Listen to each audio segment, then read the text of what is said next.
This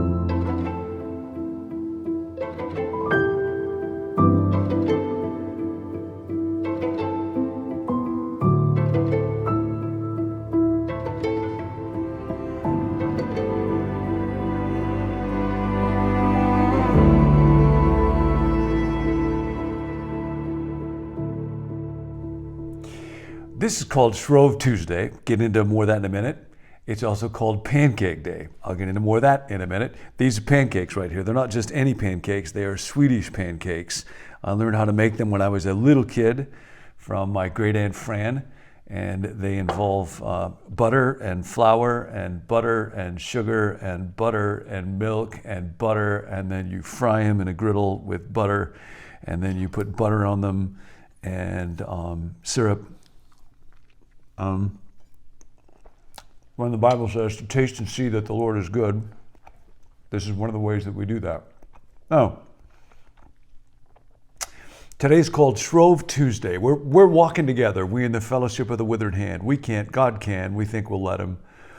We're walking together through life, and we're learning a lot from Dallas Willard, his little book, Renovation of the Heart, how change actually is possible. Tomorrow on Ash Wednesday, we'll begin this journey where we go through the different parts of personhood, our minds, our thoughts, our feelings, our wills, our bodies, our relationships with other people, our souls to be made new. Today we get ready for that. Shrove Tuesday is a day of preparation. And it's an interesting day. It's a combination of both experiencing joy, being festive, and preparing for change in ways that can be quite costly. So as you may know, Lent often involves, in this process of preparation, things like fasting. I might give up something, particular devotion to prayer, giving, being aware of other people and wanting to be generous towards them has traditionally been a part of Lent.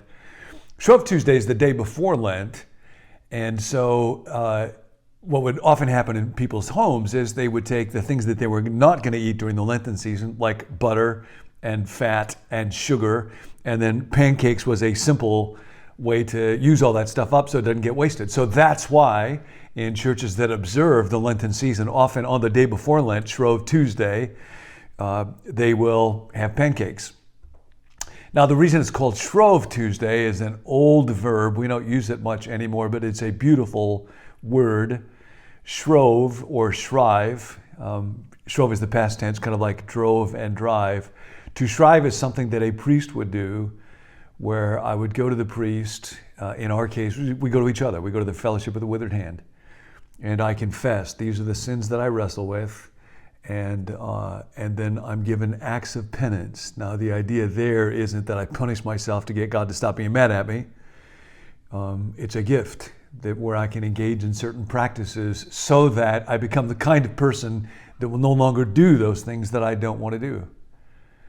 And then I am offered absolution. Now that's another word that's strange for us. Absolution sounds like some kind of an exercise program for your core. We have your absolution. And it really is for the core of us, but not the physical core for us, not just for our bodies, for our whole being, to be absolved, to be freed of guilt and shame that cripple us. And that's why it's called Shrove Tuesday, in preparation for Lent, to get ready for that. It's the end of a feast season and the beginning of a fasting season. And I want to say a word about that, because fasting and feasting are both very important. And Shrove Tuesday, in a way, kind of brings them together. Taste and see that the Lord is good. And then, God, what are you calling me to give up? What spiritual challenge are you calling me to embrace so that I can be changed?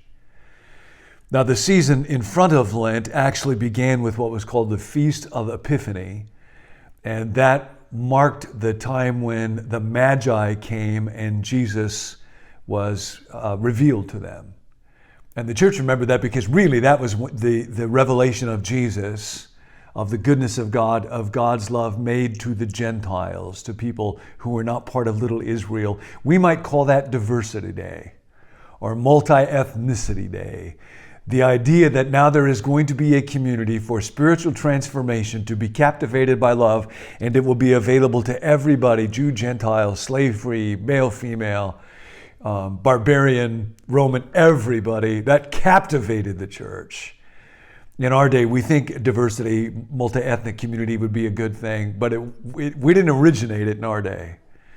And so that would begin a process of feasting. Now, feasting is a real important part of spiritual life. This goes way back to the Old Testament. There were 3 primary feasts, and they involved the Feast of Unleavened Bread, remembering the Passover. God delivered his people. And the Feast of Weeks. They waited 7 weeks, about 50 days, and then they were at the foot of Mount Sinai, and God gave the law. God gave wisdom about how to live. And then Feast of the Booths, they were in the wilderness. God gave manna, kind of like little pancakes. And the idea of a feast, see, is there must be a reason to be festive, to be about something. And so in the church, you might have heard of the word carnival. And in New Orleans, they talk about Mardi Gras, that's Fat Tuesday. Those kind of festivals can look a little bit strange to us. And you may know, back in the medieval world, often they would involve these odd moments when for a day a fool, a jester, would be made a king, or a boy would be crowned as a bishop. And the idea of that is it was reflecting back. It's a really interesting book called Sacred Folly about the Feast of Fools, where it wasn't, like some frat party. The idea was it would remember the Song of Mary's Magnificat, that God has cast down the rulers from their thrones, and he's exalted the humble, and everything's getting turned upside down. And we need to remember that. Charles Taylor, in his book on the secular age, has a fascinating section on carnival and these festivals and how they would often mock leadership. And those feasts are needed to mock leadership. Order is important, but human authority is never ultimate.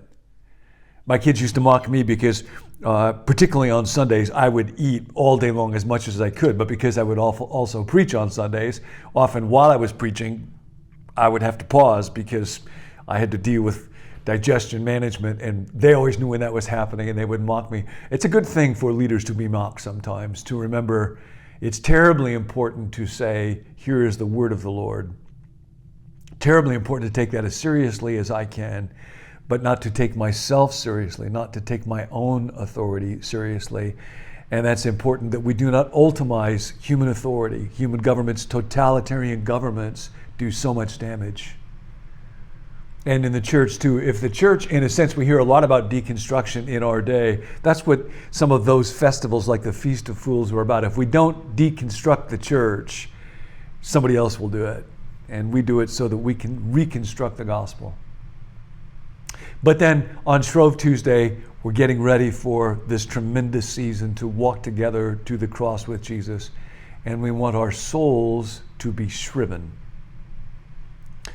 There's a little phrase you might have heard of that's connected with this. To give something short shrift is not to pay sufficient attention to it.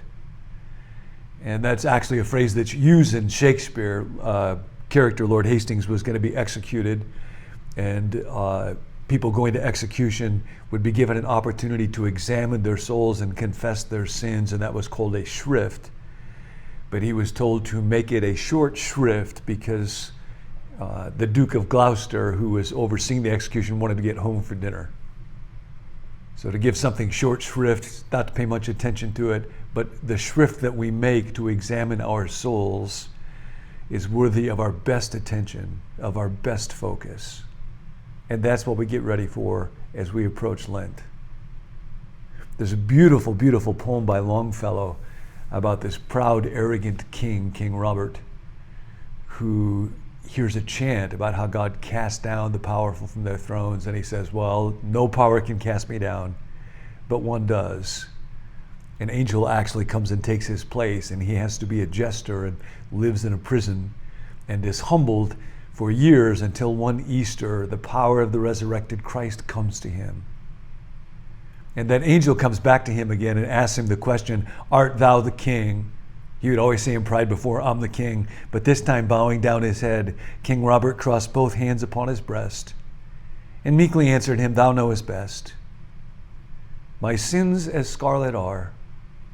Let me go hence, and in some cloister school of penitence Across those stones that pave the way to heaven, walk barefoot, till my guilty soul be shriven, forgiven, cleansed, restored, made whole, healed. And then the angel is radiant with light, and he finds himself king once again, only when his servants come to him, he's kneeling on the floor in prayer. That's the season. That's Shrove Tuesday. So, 2 items for today.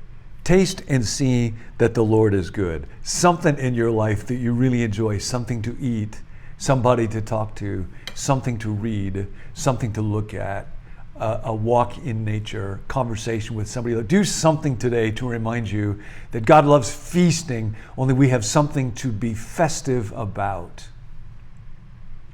The season before Lent, you may know this, is sometimes called ordinary time. That doesn't mean that it's not special or it's dull or it's uninteresting. It comes from the word ordinal, to be numbered. It's the season where the Sabbaths, the Sundays, are numbered. The second Sunday in ordinary time, the third Sunday in ordinary time, because we are looking forward to when it gets to Advent and we remember that Jesus came and will come again. When we come to Lent and we remember that Jesus died and was resurrected, and now we die with him, and one day we will be resurrected. In other words, in ordinary time, we remember that death and sin and guilt and darkness, their days are numbered. And that's why we feast. And then offer your soul on this Shrove Tuesday in confession and penance and absolution. God, how do you want to change me? How do you want to meet me in Lent? One of the practices I will do in Lent, because I really want to love people more, is each day to spend some time reflecting on who was I with the day before, and what did I notice about them, and how might I pray for them, or maybe even do some act to help them, because I get so caught up in my own self and my own agenda and my own hurry. That's a Lenten practice that I will do to help shrive my soul. Have a great Shrove Tuesday, and I will see you in ashes. Hey, thanks for joining us. Be sure to subscribe to our YouTube channel and click the bell so you never miss an episode. There are emails that go along with each video. If you'd like to receive those, you can let us know at becomenew.me/subscribe.